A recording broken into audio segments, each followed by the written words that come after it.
Hey, this is Thomas Cox with Cox Capital. And if you really want to learn how to level up your life, you should be listening to the Time to Shine Today podcast with my good friend, Scott Ferguson. Let's level up.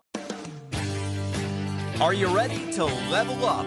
Do you wish to live a life of options and not obligations? You've come to the right place. Thank you for stopping on by to hear knowledge nuggets from Coach Fergie and his top-tier guest to help you lean into your ultimate human potential. Now, let's level up with Coach Fergie.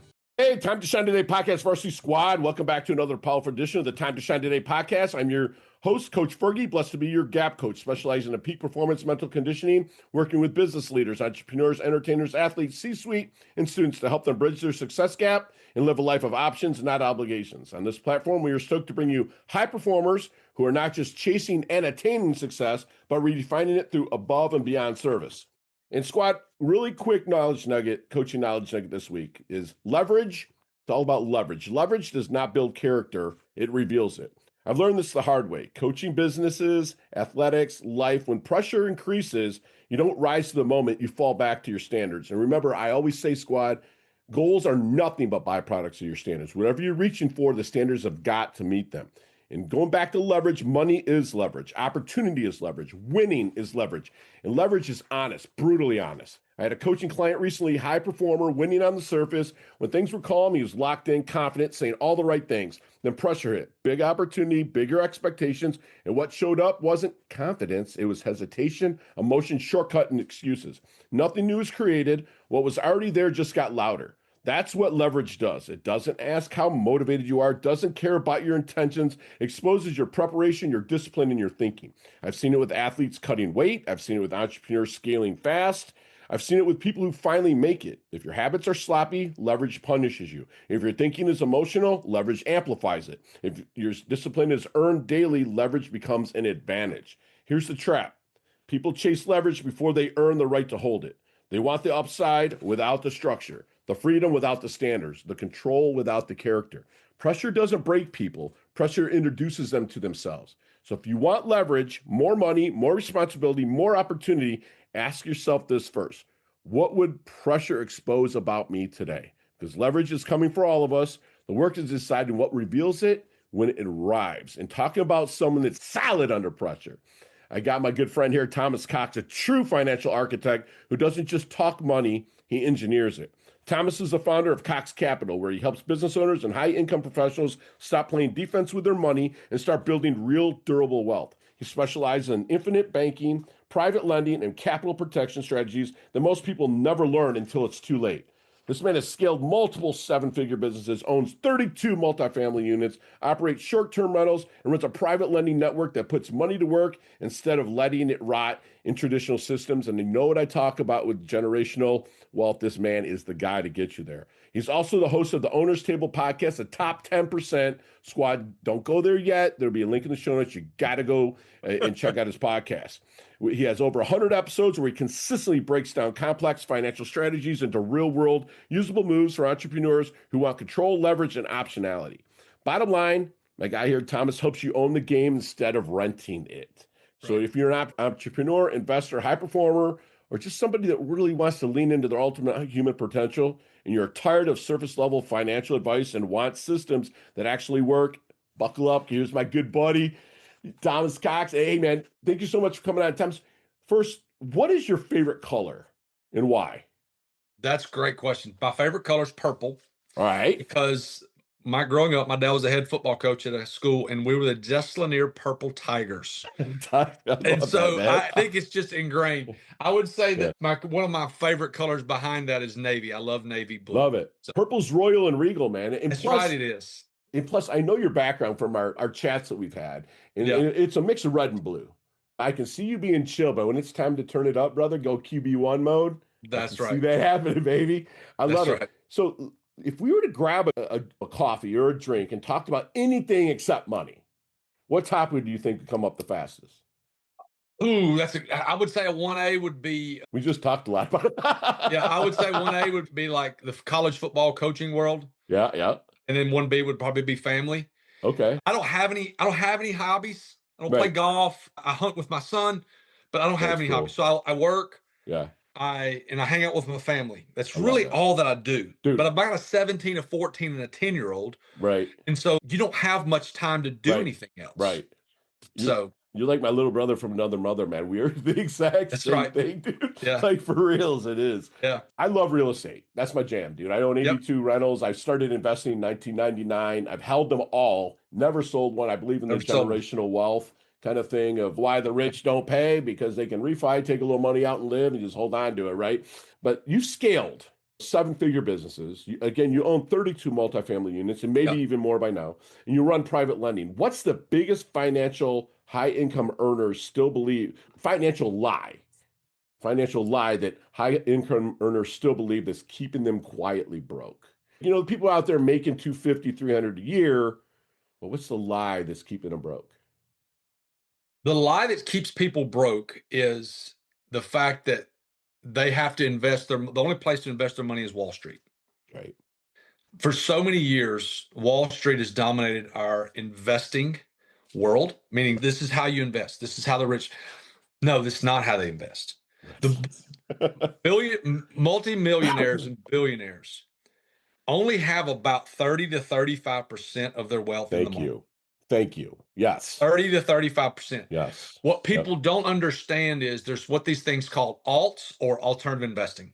Yep. And there's so many things, and it's a multiple episode podcast that we could talk about alternative investing. Maybe a good idea down the road. Sure. But there are all these different things that you can put your money in to earn that people just don't know about, Scott. They're lost as last year's Easter eggs when it comes to how to invest and what to invest in.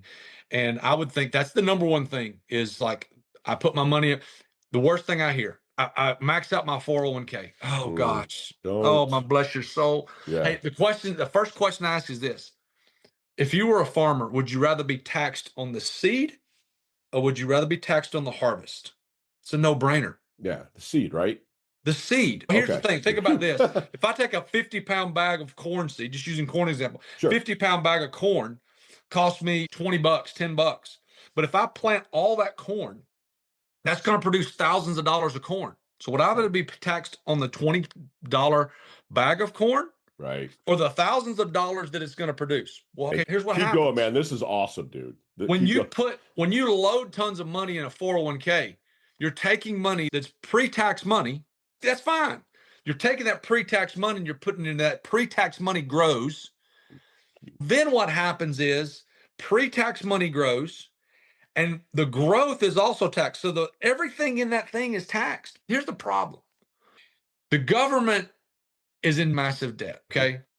Tons of debt. The only way to get rid of debt is to do one of two things. It's to cut programs, cut costs, let's say it that way, or increase revenue. Cut costs, increase revenue. There is no magic pill. You can't wave a wand. Right. So they're not going to cut costs. They're not going to cut programs because when you cut programs, you cut jobs. America's not about decreasing jobs, increasing jobs. Right. How does the government increase revenue? They increase taxes. Right. So when they increase taxes, okay, you're taking, say, you can't get to that money. And we haven't even talked about not having access to that money till you're 59 and a half. Right. But what happens is we don't know what that tax rate's going to be. You're 53, so you're not too far. Hell, I'm 45. I've got 15 more years before I can even get to that money, number one. But then number two, I don't know what the tax rate's going to be in 15 years. Right. Lord, that's 2 more presidents. Right. Yeah. So I think that's a long answer to a short question. No. But I think that the unlock for people that are in that 250 plus range is knowing that there are so many more options out there. Right. Ways to grow your money other than loading it into the market. Now, look, I've got money in the market. I dollar cost average every month. Yeah, me too. Yeah. But it's about 30. It's 30. Mine is 33%. Infinite banking. Yeah. Tell me, like for some listeners, I always put out a teaser out and different, like my email list is big. And I got a lot of people, I do like before I bring you on, I send a quick email out. There's a lot of people out there that don't understand what infinite banking is. So can you kind of talking to me like I'm a 12-year-old in a sense, in the squad out there? What is infinite banking? Okay. Infinite banking is leveraging. We talked about leverage earlier in your coaching nugget. Infinite banking is leveraging cash value, whole life insurance, and using that as a bank. Okay. Okay. From Mountain Brook, Alabama, to Mumbai, India, to New York City, the number one business in all of the world, and it will be for the end of time, Scott, is banking. Sure. Right. It just is. Yeah. We could argue about it all day long. The number one business in the world is banking. And what happens is, I want to teach you this. I want to teach everybody this. Please, yeah. Everything we do is financed. Okay, track this. Everything you do is financed. If you borrow money from somebody or something, a bank, you're paying interest to that entity for that money. Yeah. If you pay cash for that thing, that car, that house, that whatever, that is lost opportunity cost. That money will never earn again. Right. It's not leverage. Everything we do is financed. Sure. Okay. So what we do with infinite banking is we take a whole life insurance policy, which a lot of people poo on. Yeah, they do. Yeah. Okay.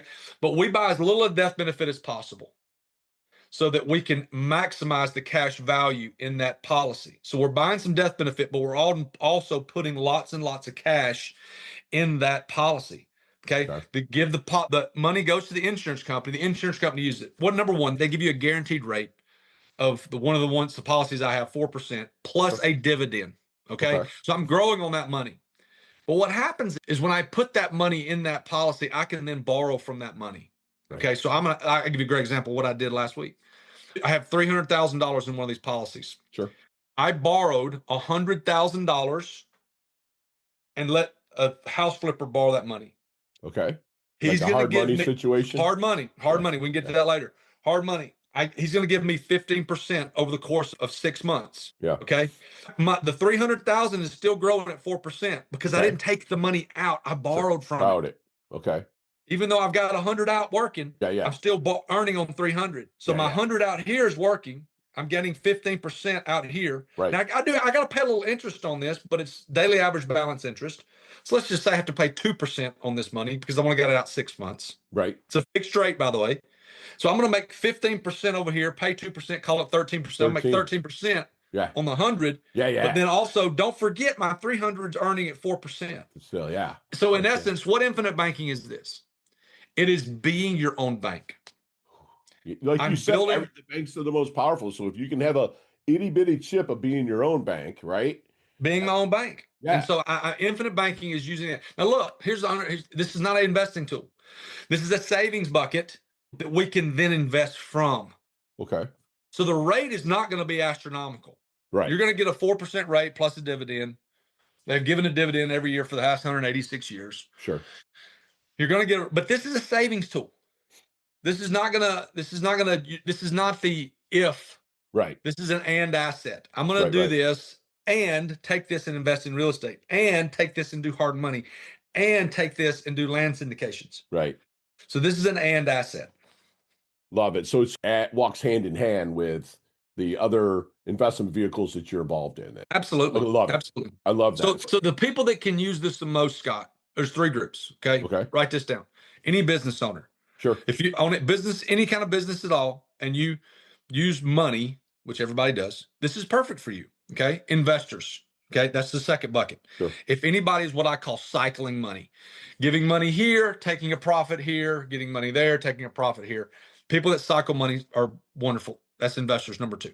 Number 3 is what I call high income earners. And I say that doctors, lawyers, vets, dentists, C-suites, the people that you coach. Sure. That is perfect for them. Is this made for a school teacher that makes $66,000 a year? No, it's not. Probably it's not. It's not discrimination. Nope. Is it made for a fireman that makes $81,000 a year? No, it's not. This is for people that have excess cash over their expenses, number 1. Right. Or number 2, people that are cycling money. And I say that, I got a guy that pays himself $60,000 a year, but he has a HVAC business where he's bringing in $800,000 or $900,000 a year, but he pays himself 60, but he uses the business money to have a policy so that he can buy trucks, buy equipment, hire quicker, things like that. Love that. So that's the ecosystem. Yes. Yeah. You know what? My dad, love him. My best friend in the world, actually lives in Alabama. Roll Tide. Yeah, he would love that. but like we live in Detroit. He worked on the line at General Motors, right? So I never knew what wealth was. Sure. Had really bad imposter syndrome when I started making money, never held on to it. I was just like, I didn't know how to keep it.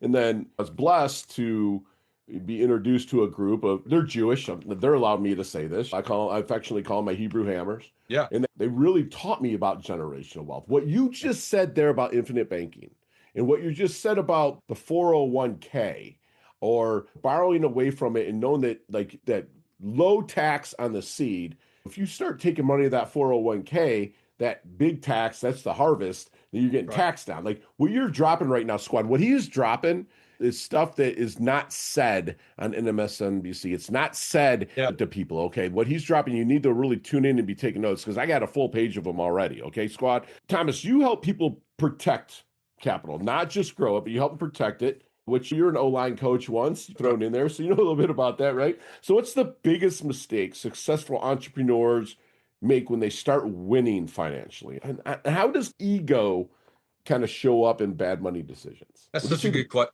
That's such a good question. So there's two things there, okay? There's two mistakes they make. Number one, not enough margin. And if COVID didn't teach us something, you got to have margin in your business. That's the first thing. You've got to allocate a place to put the what if money. Okay, that's number one. Number two is lifestyle creep. You've heard this a gazillion times. I make $100,000 a year and I live at $95,000 threshold. This is not good. Not good. No. But then I make 120 and I now live 120, 150. And then I make 160 and I'm now 155. At that rate, Scott, you can't produce wealth. Right. You can't produce wealth. And so I encourage people all the time is like, hey, have a standard that you live by, meaning your grocery bill, your power bill, your mortgage, all these things. Have a standard that you live by. And if you're going to buy anything else, make sure, someone else is paying for it, okay? That's the most important thing. Or it's going to produce income in some way, way, shape, form, or fashion, okay? Give us some examples there, Thomas. Yeah, that's great. Please. So my family and I have dreamed of having a house at the lake. We're outdoor people, we're water people. And I told my wife, she's like, I want a lake house. And I was like, okay, that's great. I said, but we have 3 kids. And for the next 10 years, we're going to be playing sports. I said, so there's 25, 30 weeks a year. We're not going to be able to be there. And I said, so we're going to rent this place out. And she's, I don't want to do that. I said, baby, if we don't, it's going to be an added large cost that I don't know that we want to absorb. And so, for example, we have a place that's 2.5 acres on a lake, and I'll send you the link that we short-term rental. And it costs about $100,000 a year. Yeah. To keep it operating, whether it be mortgage, the power bill, the water bill, all the things. Yeah. It's about $100,000 a year. Large, so we need to rent the thing out to break even. But here's the thing. If I rent that house to Scott and Susie, you're paying that bill. Yeah. Like, for example, the month of July is about $15,000, $20-something thousand to rent it for the month. Right. I mean, that's great. That pays a lot of the expense. So I have to drop $3,000 or $4,000 a year in there sometimes if there's an expense that's out of the ordinary. Yeah. But for the most part, Jimmy and Susie are paying for that thing. That's an asset. 100%. Okay. Yeah. That I will probably never sell. But if I can leverage that. Love it. Yeah. That's why they leverage my knowledge nugget, man. Because HELOC that. Yeah, I can do that. That's one. So that's one thing that helps that we can buy that will produce income. Yeah. Love it. Like to me, real estate to me is the best vehicle because it's a low threshold to get into. Like you can go buy a house, right? If you find the right mentors, if you will. And I was blessed to have them. And just start building the portfolio up. And it's with my Susan, it's funny you said Scott and Susie was pull a little money out of it and let the renter just keep paying her note. You know what I'm saying? It's the same because we're frugal. Like, like when we travel, we're first class and we eat out, we're first class. But other than that, we're not Palm Beachers at all. You know what I'm saying? I think that we could be if we wanted to be, but there's nothing in it. And we're both, she's 60, I'm 53. It's kind of, you know what, man? It's like our kids are grown and it's just, dude, let's just live it. So we do that, but just leveraging the money, man. And I knew that you were going to come with some gold about leveraging. So you're obviously in the private lending sector as well. Like straight up, where do people get greedy with their leverage that you're seeing? And what's the fastest way you've seen smart people blow up good wealth? The hardest word in the English language is no. 100%, dude. It's easy to say, but hard to action. People get shiny object syndrome, whether it be getting overextended socially, overextended from a business standpoint. And what happens is they want to go do every little thing. And when you get overextended, you start being below average at everything. So where people over leverage, in my opinion, is getting too much in debt to where you don't have any margin, to where if something happens, you can't pay for it. So is margin, real quick, Thomas, is margin like a little nest egg that kind of is there? Or again, I know what it is, but people want to hear it from you.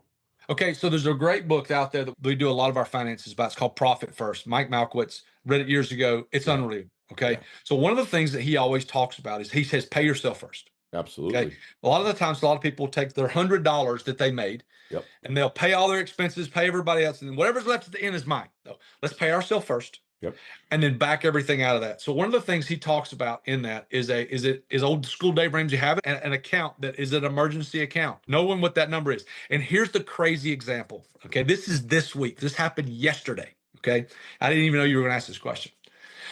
So I talked to one of my partners in some of the apartments I own. It's just me and him. We own some units together. And dude, we have a huge nest egg in these apartments.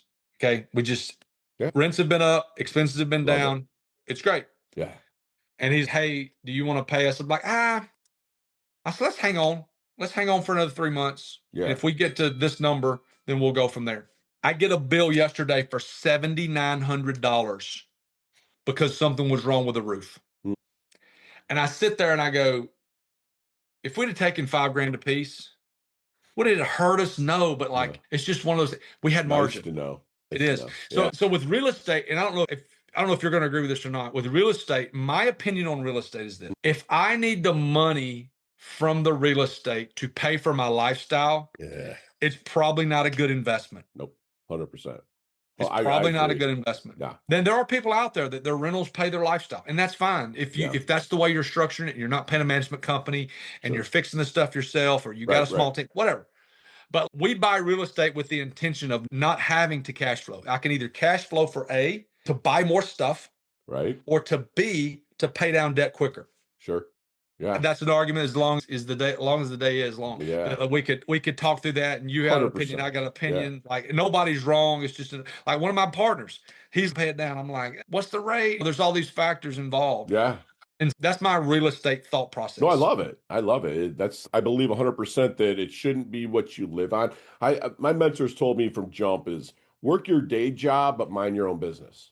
Right. So it was like I'd work, whether I was personal training people, getting into the realtor market part of my life and whatnot. But I'd also say, okay, we're going to invest in something. We're going to do something and just put this money towards it or leverage somebody else's money. So I got really good at, if I saw you and you're driving a $60,000 ride, this is 1999. So 60,000 is like 120, 150. So I'd be like, hey, you know what? That's a nice car. I buy real estate. I'm paying between 12 and 15% returns. Here's my card. You're the first loss payee on the hazard insurance, and you're the first deed holder on it. And people would be like, what? I would pay them their money, man. I would raise $2-3 million in a weekend to go on a buying spree of real estate.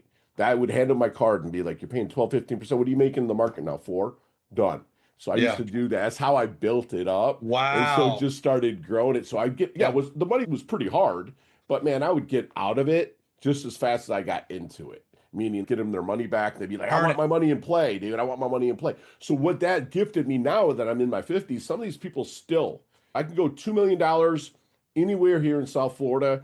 And as long as I send what I call it, my PB, my project budget, send it to them and they sign, I can have money wired in a day. So these people want their money in play. I don't pay quite as much as I did back then, but still it's just the leveraging of it. So that's why for me, real estate's my vehicle. It's just like, I love it, but I don't touch it. And I wonder sometimes I'm like, dude, if I'm not going to enjoy any of this, but the thing is, there's people after me and I'd like to think that I'm doing what you're doing. You're planting trees that you're never going to sit in the shade of for people, right? Yeah. And dude, it's like that. As I got older, I was like, that's a better feeling for me. Yeah. Making it all on my own and then saying, well, the Bible says, and I'm not sure what our believer section is on this pod, but the Bible says a great man takes care of his children's children. 100%. Yes. But I'll say this too. There's a guy named, I think his first name, last name's Perkins. He has a book called Die with Zero. Don't know that I agree with that. Right. Don't know that I agree with that. But I also do agree that there's a time and a place to spend that money. Yeah. How are we spending that money? What are we spending that on? Are we spending on things that are going to impress other people, or are we going to spend it on things that create a better atmosphere for our family? Love it. And I'm a big believer in trust. I'm a big believer in life insurance. Yeah. One of the portion of my life insurance, and this is way in the weeds, a portion of the life insurance that I have will do this.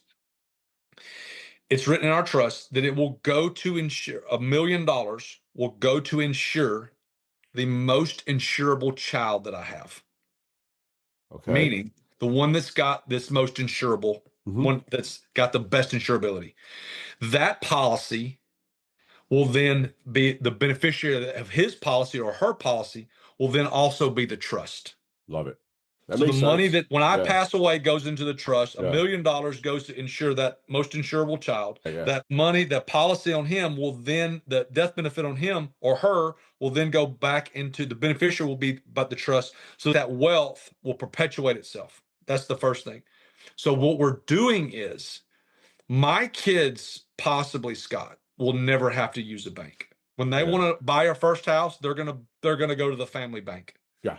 And the interest is you just said it earlier, dude. That there's nothing more powerful, brother. Yeah. But if I can perpetuate that and then they can then do that with their kids, that is legacy and longevity that is generational, baby. It's generational. Love that, dude. I love it. Have you seen the movie Back to the Future? I have. All right. Let's get that DeLorean with Marty McFly, man. Let's go back to the Double Deuce, the 22-year-old Thomas, right? Yeah. What kind of knowledge nuggets might you drop on him? Not to change his trajectory, because, dude, the stories we talked about off mic, and I'm sure that we'll talk about in person, are pretty awesome stories to live. Signetti, like all those people, right? But what might you tell him to maybe help him shorten a learning curve or blast through a little bit quicker? Create relationships with people that are out of your league quicker. Yeah. Quicker. Yeah. Get with people quicker. Now, here's the thing. Everybody always asks me the question of, would you go back and do it? What would you do different? I would do a lot different. Sure, me too. I'm not sitting there and say that, everything happens for a reason. I get that. I would get in finance a lot quicker. Yeah. I love coaching college football, and college football was great. And I love my business, the businesses that I own currently, where we build our wealth. But I really do feel like that being in finance earlier would have been better for me. I love what I do now. I do. But I know that going back in time and understanding relationships matter quicker. Yeah. The other thing is I would get into sales or sales training quicker. 100%. Yeah. Because everything we do, whether it's putting my 10-year-old to bed or selling Jesus to someone that needs to know about Jesus, or selling a policy or whatever, or selling to my wife that we need to do X, Y, or Z. Yes. It's all sales. 100%. And understanding and knowing and being better at that earlier in life would have probably helped me. The powerful questions is what I always say. Is I would ask myself more powerful questions. That's good. Meaning, like, the easy questions is, do I get a job? You know what I'm saying? In everything in life, you just said it, it's either a sale or a question. If you're driving down the street and you need to make a left, there's something that immediately fires in your brain that says, should I hit my blinker? It's a question. It's a low rent question, but still a question.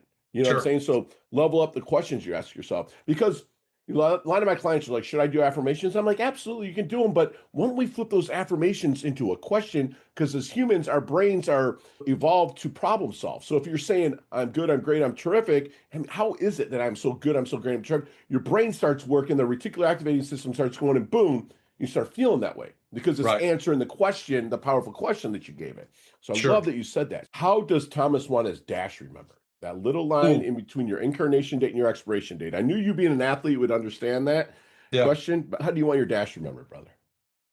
I think the first thing is I want people to know that I love Jesus, number one. Love it. Love that. Dude, I love this. Yeah. Awesome. I want people to know that I loved and gave to my family. Yeah. That is so important. And then I also want people to know that I was extremely unbiased to the surroundings that I was in. It's a blessing and a curse, because some people say, I never know what you're going to say. Yeah. And sometimes it's super appropriate and sometimes it's super inappropriate. But I do a really good job at knowing the room. Yeah. I teach my kids all the time, you got to know the room. I tell my staff all the time when we go to serve at an event or do something at an event, I said, you have to figure out in 30 seconds, one of two things. Does the client want to be your friend or do they view you as the help? You've got 30 seconds to figure that out, because if they view you as the help and you think they're viewing you as a friend, we're going to be in trouble. So we have to figure out how to read the room and know the room that we're in extremely quickly.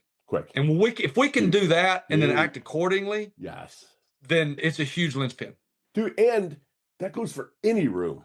Any room, bro. Are people going to look at you like you're just low rent person, or are they going to look at you as one of them? The second you can really decide that is how you can approach it. And you can still either approach one of them are fine. Yes, squad. I'm not saying when I say low rent or something like that, does not mean that you're not fine. Thomas called me on that. I appreciate him for doing that because it's true. It doesn't matter. It's just how you approach communication with them. Right. Yeah, I love it. But you also have to figure out too, and this is, my buddy Paul does a really good job at this. He does primarily insurance and annuity sales, and he does a really good job. Makes over $1 million a year doing it. You have to figure out when you're talking to that person, Scott, what do you as the person talking need to lean into? Do you need to, and hear me, and the guy squad, listen, I'm just speaking the truth here. Do I need to stroke this person? Or can this person be talked to like a friend? Yeah. Does he need to be spoken to as like a mentor? Yeah. Or does he need to be taught? Like you have to figure those things out, because some people need to be stroked, bro. Yeah, man. And then some people don't need to be. They want to be super real and super. So figuring those things out super quickly is extremely valuable. Love it. And Squad, he's talking about you really being curious and knowing the temperature of the room. Hey, Time to Shine Today podcast, Varsity Squad. We are back. And Thomas, we're definitely going to make it a point to meet up live, whether you come down here for an interview or, hey, I'll go up to Beham and for an interview and hang out for a day or something. Yes, I love that. Susan and I absolutely love Alabama, period. So, like, hold on a second. Your fiance's name is Susie or Susan? Susan, yeah. Yeah. Because you're like Scott and Susie, and I was like, oh. Does he know Susie is my example name. My kids. That's what I heard. Scott and Susie. I was like, so that's my guy. My kids say that. My kids always say, yes, Susie. I'm like, yeah. That's so funny. I love it. Yeah. Yep. It took me 47 years to meet my life partner, but man, we have a blast, dude. It's awesome. But I got a leveling up lightning round. Like you and I will talk eventually one day, face to face, about some of these 15, 20 minutes each. Today, you have 5 seconds with no explanations, and I promise you they can be answered that way. Ready to level up, brother? Let's do it. All right. 2-minute warning. Here we go. So, Thomas, what's the best leveling up advice you feel you've ever received? Get in the right room. Love it. Share one of your personal habits that contributes to your success. Exercise every day. Awesome. So you see me walking down the street or I'm at an event and like Fergie looks like he's in his doldrums. Is there any book that someone handed you or that said, read this, it'll lift you up, other than the good book?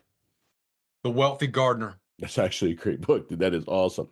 Your most commonly used emoji when you text? I don't. I'm not an emoji guy. Sorry. Nicknames growing up? T-Cox. T-Cox, love it. Any hidden talent or superpower that you have that nobody knows about until now? I'm a really good on the fly orator. I love it. Love it. Chess, checkers, or Monopoly? Monopoly. Headline for your life? Keep going.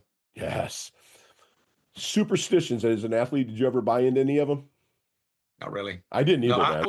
And this is a longer you won't. I was the opposite. Like I would do things oppositely to not be superstitious. Now, I'll say this. When I was playing, I used to eat a hot dog in the third quarter on the sideline. Okay, that's fair. Yeah, that's a small one. I played ball, and my primary is wrestling, but I did play baseball, and like I would kick the line. Like a lot of the coaches walk over it. I kick the chalk. That's right. Go-to ice cream flavor. Brambleberry crisp from Jenny's. I'm an ice cream guy. I'm an ice cream guy. Me too, dude. Awesome. There's a sandwich called the T-Cox. What are we putting on that sandwich? What are we eating? We're going to take brisket. Okay. We're going to toast the bread.